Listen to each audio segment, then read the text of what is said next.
सभी आरोप निराधार, बदनाम करने की कोशिश। हिंडनबर्ग के नए खुलासे पर बोली सेबी चीफ माधवी बुच। हिंडनबर्ग द्वारा लगाए गए आरोपों पर प्रतिक्रिया देते हुए मार्केट रेगुलेटर सेबी की चेयरपर्सन माधवी पुरी बुच और उनके पति ने इसे निराधार बताते हुए कहा कि उनकी फाइनेंशियल हेल्थ खुली किताब है। अमेरिकी शॉर्ट सेलर फर्म हिंडनबर्ग ने बीते साल भारतीय अरबपति गौतम अदानी पर गंभीर आरोप लगाते हुए रिपोर्ट जारी की थी, तो वहीं इस साल भी उन्होंने अदानी को शामिल करते हुए मार्केट रेगुलेटर सेबी पर निशाना साधा है। हिंडनबर्ग ने अपनी नई रिपोर्ट में अदानी ग्रुप और सेबी चीफ माधवी पुरी बुच के बीच लिंक होने का दावा करते हुए आरोप लगाया है कि विस्लब्लोअर से मिले दस्तावेजों से पता चलता है जिन ऑफशोर संस्थाओं का इस्तेमाल अदानी मनी साइफनिंग स्कैंडल में हुआ, उसमें सेबी अध्यक्ष की हिस्सेदारी थी। हालांकि अब इस मामले में सेबी चेयरपर्सन की ओर से सफाई दी गई है, जिसमें उन्होंने कहा है कि ये सभी निराधार हैं और ये मात्र उन्हें बदनाम करने की कोशिश है। हिंडनबर्ग के आरोपों में कोई सच्चाई नहीं। हिंडनबर्ग की ओर से शनिवार को जारी की गई रिपोर्ट में दावा करते हुए कहा गया कि विस्लब्लोअर दस्तावेजों से खुलासा होता है कि माधवी बुच और उनके पति धवल बुच ने 5 जून 2015 को सिंगापुर में IP प्लस फंड 1 के साथ अपना अकाउंट खोला। इसमें दंपति का कुल निवेश $10 मिलियन आंका गया है।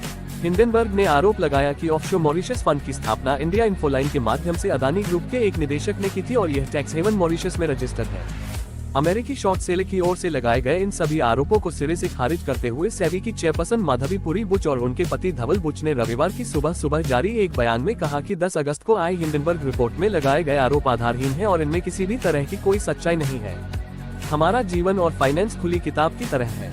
हमें जो भी खुलासे करने की जरूरत थी वो सारी जानकारियां बीते सालों में सेबी को दी गई है। सेबी की कार्रवाई के जवाब में ये कोशिश।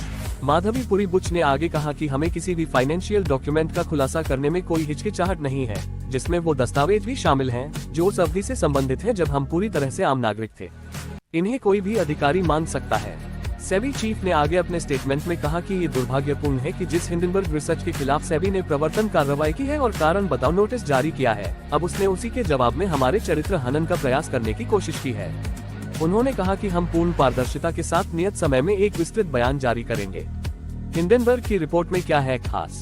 गौरतलब है कि एक ब्लॉग पोस्ट में हिंडनबर्ग ने अदानी ग्रुप के चेयरमैन गौतम अदानी पर अपनी रिसर्च रिपोर्ट के 18 महीने बाद उसने सेबी चीफ और उनके पति पर एक नहीं बल्कि कई गंभीर आरोप लगाए हैं। इनमें हिंडनबर्ग रिसर्च रिपोर्ट का दावा है कि सेबी चेयरपर्सन माधवी पुरी बुच और उनके पति धवल बुच ने बरमुडा और मॉरिशस के फंड में हिस्सेदारी ली, जो कि टैक्स हेवन देश है, और इन्हीं 2 फंडों का यूज गौतम अदानी के बड़े भाई विनोद अदानी ने भी किया था। कंसल्टिंग फर्म के जरिए तगड़ी कमाई का आरोप। हिंडनबर्ग की रिपोर्ट में साफ कहा गया है कि हमें संदेह है कि सेबी ने अदानी ग्रुप से जुड़े ऑफशोर शेयरहोल्डर्स के खिलाफ कड़ी कार्रवाई इसलिए नहीं की क्योंकि उनमें मिलीभगत हो सकती है। इसमें कहा गया है कि माधवी पुरी बुच एक कंसल्टिंग फर्म एग्रो एडवाइजरी में 99% की स्टेक होल्डर थी, लेकिन 16 मार्च 2022 को सेबी के चेयरपर्सन पर नियुक्ति किए जाने से 2 हफ्ते पहले उन्होंने कंपनी में अपने शेयर्स अपने पति धवल बुच के नाम ट्रांसफर कर दिए थे। इस कंपनी में उनके पति धवल बुच डायरेक्टर हैं। कंपनी की सालाना रिपोर्ट को देखें तो FY 2022 में इसे कंसल्टिंग से 1.98 करोड़ रुपए की कमाई हुई, जो कि माधवी पुरी बुच की सेबी की होल टाइम मेंबर की सैलरी का 4.4 गुना ज्यादा है।